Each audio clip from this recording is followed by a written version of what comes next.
যেরকম ফজলুর রহমান বাবু এত গুণী একজন অভিনেতা, তাকে অ্যাপ্রোচ করা এবং তার সঙ্গে কাজ করা,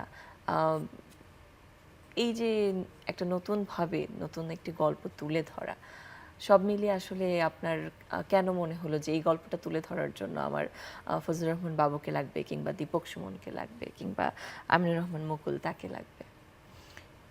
আচ্ছা, আমার শুরুতে প্ল্যানিং ছিল এটাও আপনার প্রফেশনাল দিক নিয়ে করবো, আচ্ছা। কিন্তু স্ক্রিপ্ট যখন ফাইনাল হলো তখন আমার মনে হলো যে এই ক্যারেক্টারগুলোতে আপনার সংলাপ খুব কম, এক্সপ্রেশন নিয়ে কাজ করতে হবে অনেক বেশি, এবং লম্বা লম্বা শট আছে, যেটা আসলে নন প্রফেশনাল অ্যাক্টরদের দিয়ে এটা সম্ভব হবে না, ট্রেন্ড অ্যাক্টর লাগবে। আর সেই সাথে আরেকটা জিনিস হচ্ছে যে শুধু ট্রেন্ড অ্যাক্টর হলে হবে না, তাদের হতে হবে আপনার এমন অ্যাক্টর যারা কো অ্যাক্টরকে, মানে আমাদের যারা নন প্রফেশনালও মিক্সড আছে, তো তাদেরকে যেন বুঝতে না দেয় যে তারা অভিনয় করছে।